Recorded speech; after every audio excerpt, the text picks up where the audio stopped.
Hello everyone, welcome back to Foundations of Shorthand, and we are now in our week 10. So as usual, before we move on, please have with you your modules and of course your stand-up pad and your ball pen, so that aside from the module will help you follow through or makasabay dun sa aking magiging discussion. Of course, kailangan din ninyong gamitin yung stand-up pad kasi magsusulat din po kayo kung ano man yung isusulat ko dito sa ating discussion na to. Of course, you have to write it down also. So, you see, when you are opening these videos, I hope that you have your stand-up pads and your ball pens with you as well. Kasi nga, para nang sa ganon, hindi kayo mag-consume ng too much time like watching this video and then later on you're going to transcribe or you're going to write.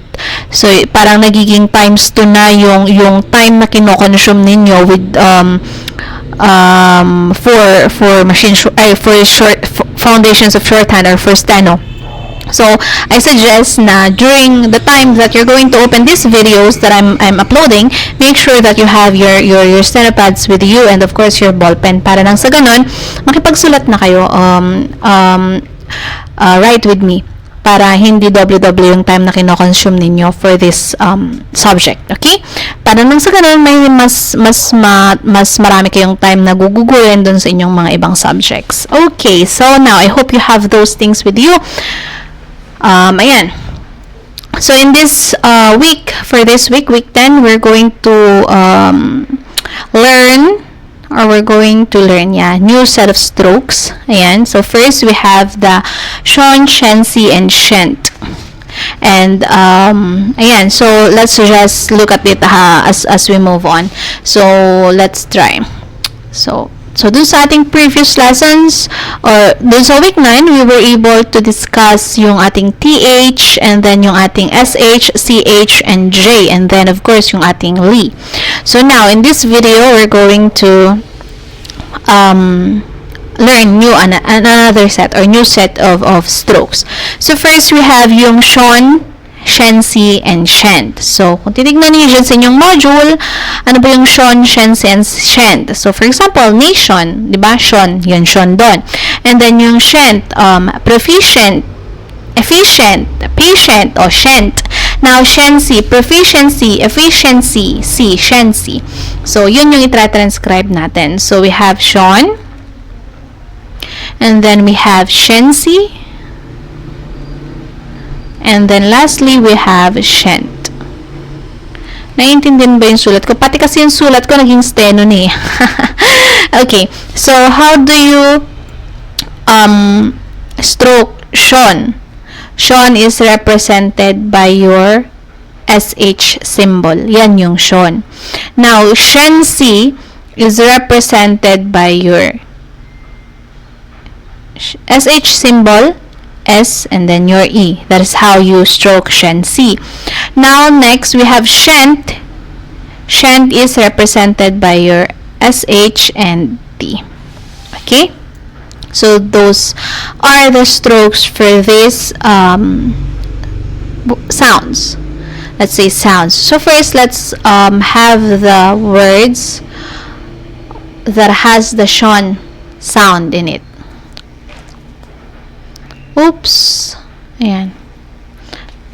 So, yung tion natin is represented by your SH. Okay?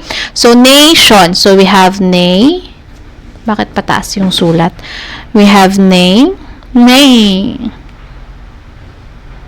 And then, ano ba yan?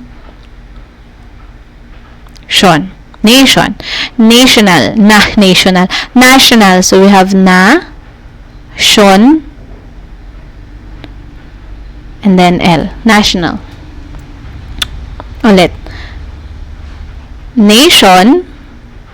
And then L. Nation, null. Next, section. So, we have S-E-K for sec. And then we have tion. Ang pangit. Ulitin natin. Dito sa kabila. We have S-E-K and then S-H. Yan. Next, fashion. So, we have fa.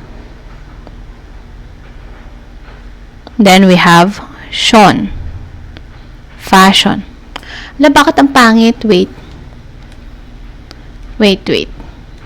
Let's try this. We have fa. Fashion. Mas pangit na naman. Anyway, sige, okay. It's readable naman.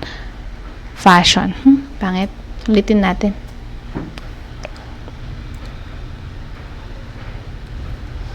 So, we have fa. Shon. Next, vacation. Vacation. So, we have V. A. Ang laki ng A. V. A. Ano ba yan? V.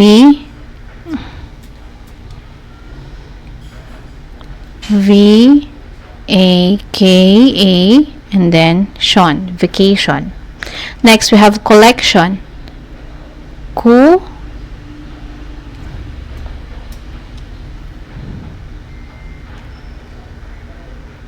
Ku. And then, lek. Then, Shon. Collection. Selection, we have select. Se. Lek. Then, Shon. Decision, we have D. And then, we have C. Then, we have Shon. Location, we have L. Lu. And then, K. And then, Shon. Location. Ulitin natin. Lu, K, Shon. Occasion. So, we have UK and then Shon. Next, occasionally. So, we have UK, Shon, Nal, Li. Kasi yung Shon, yung SH na yon, meron na siyang N. Shon nga, diba? Shon, meron na siyang N doon. Included na dun sa stroke na yon. So, all you need to add is yung ating Li. And then, as I've said dun sa previous lesson natin, when it has a double L, then you have to write first the single L and then you add the LY.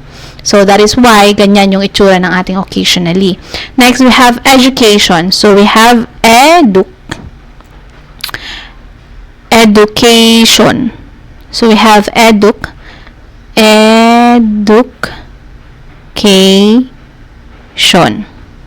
Okay, next, provision. So, we have provision.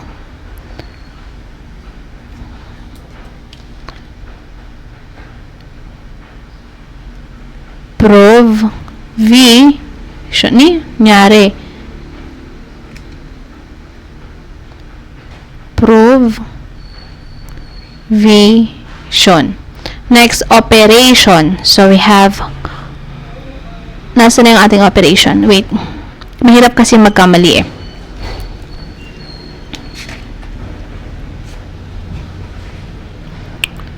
So, we have operation.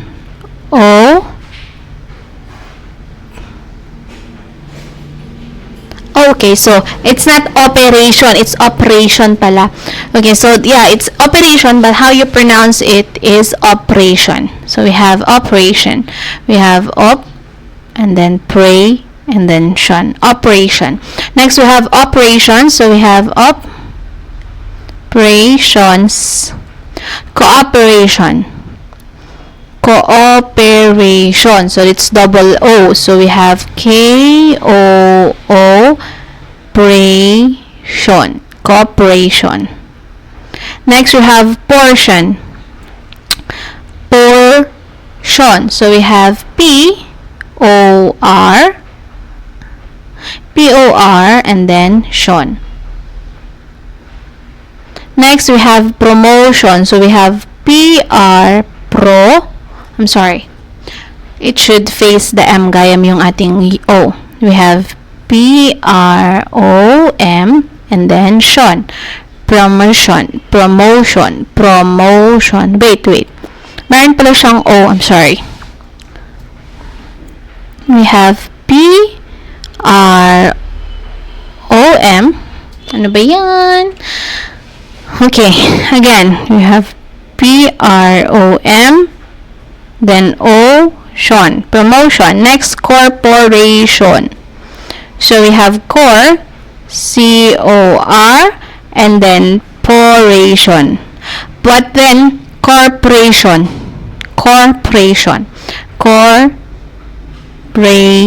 corporation, yung magiging stroke niya. So, instead of corporation, magiging corporation siya. Next, possession and position has the same stroke. Nasaan siya? I'm sorry that I need to check it. It's really hindi kasi mabuti na palaging may mistake. Okay, so position, we have P-O-C-E and then tion. Okay, so there you go. Those are our words that has the tion sound in it. So, and inuulit ko, when you say tion, it already has the N in there. So, if the next sound that you're going to hear after the tion is an al, so for example, national, you only have to add the L kasi nga yung N included na dun sa tion. Okay? So, and another reminder that tion is represented by your SH stroke. Okay? So, ayan. Next, let's move on to our ciency words. Konti lang naman tong ating ciency, dalawa lang. But if you have or if you know other words that ends with ciency and you want to try and stroke it, pwede pa rin naman. And then you can send to me a picture of how you did it and we will check if it's correct or if it's not. Okay? So, ayan, ciency. So, proficiency, we have prof and then ciency.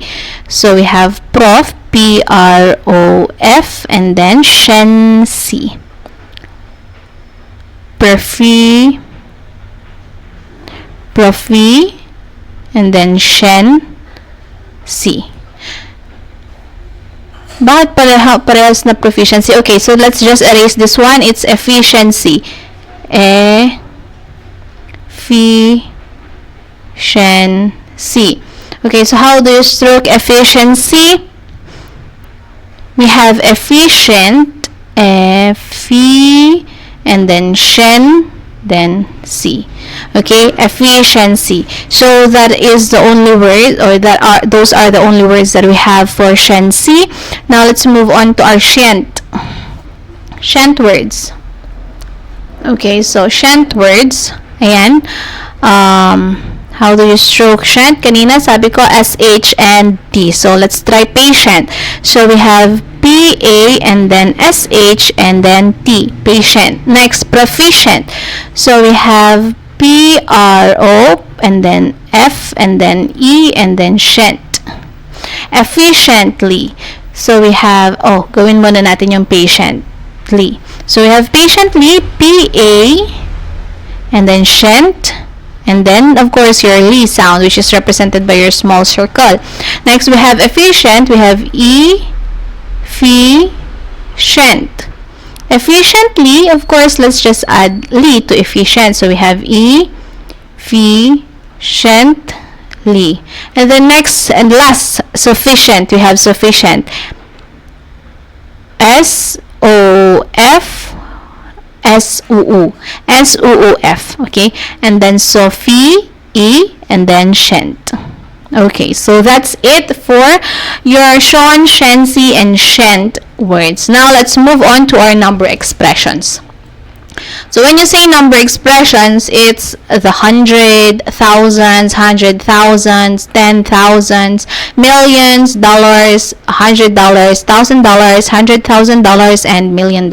And of course, your cent.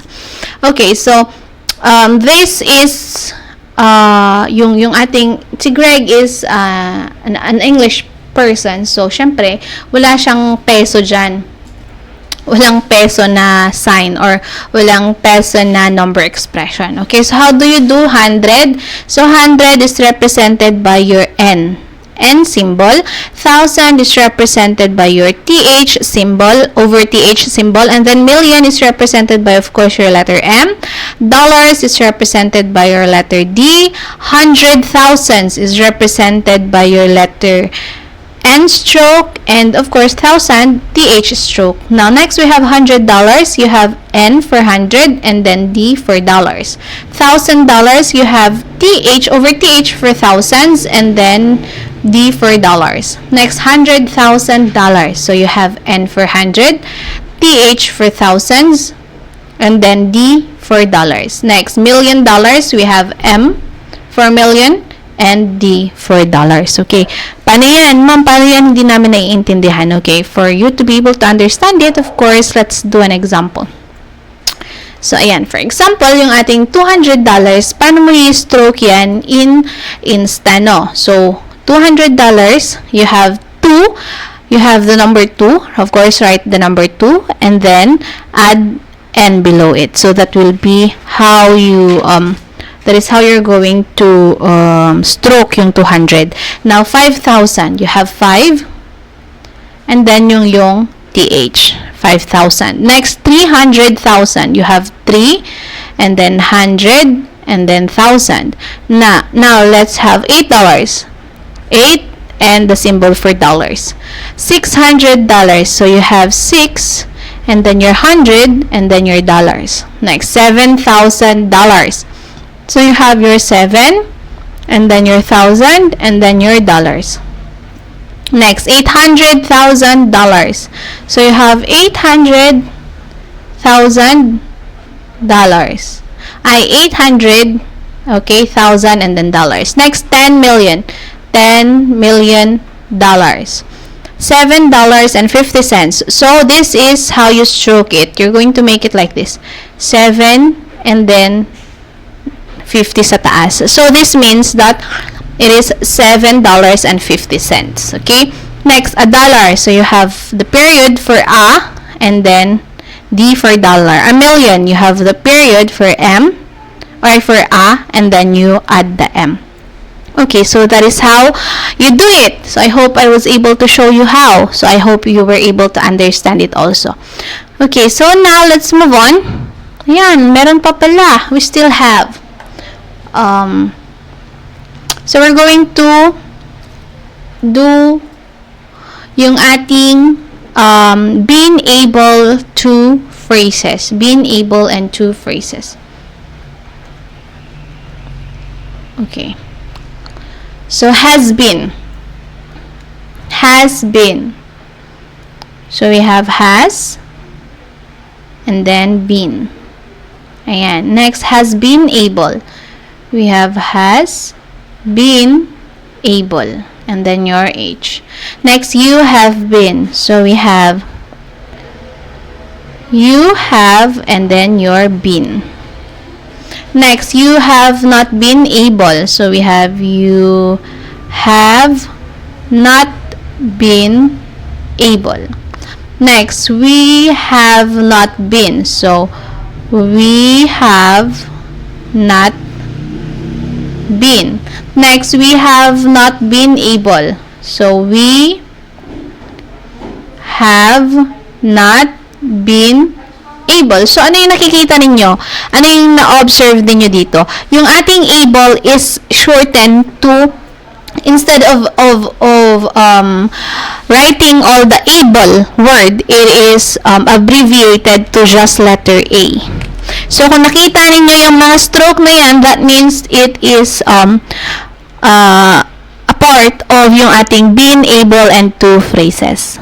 Okay?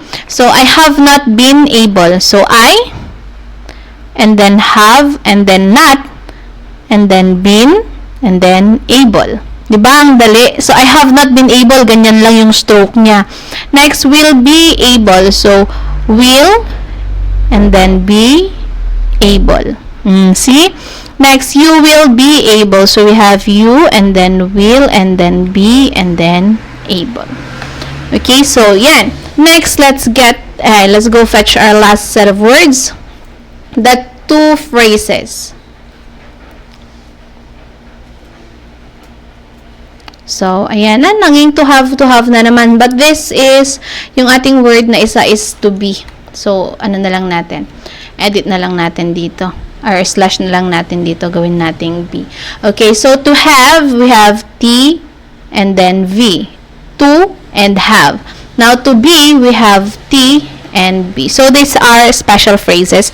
In two very common phrases, the T symbol represents the word to. Okay, so to have and to be, ganyan. Hindi mo na kailangang isulat yung U or yung O for to. All you have to write is yung ating letter T. And that T will represent the word to. Okay? Pero yun nga, this is special symbol. It is only applicable when it is, when the phrase is to have or when the phrase is to be. Okay? Hindi to apply dun sa ibang phrases. So I think that's it. Oh yeah, that's it for week 10. I hope I was able to explain it well. I hope I was able to show you how to stroke it properly. And if you were not able to get to do it correctly, please go back and try doing it again until you get it right. Okay, you get it right. So ayan, if you have any question, especially about your activities, please feel free to message me via Messenger, and I'll answer as soon as I can. And by the time that you're going to come here in the school and submit your activities, please also bring your steno pads. Ayan, kasi nga, as I've said, I'm gonna check those. It's a part of your grade. Yeah, it's going to be a part of the computation for your grades. So, ayan. I hope to see you in our next video. Good day and God bless.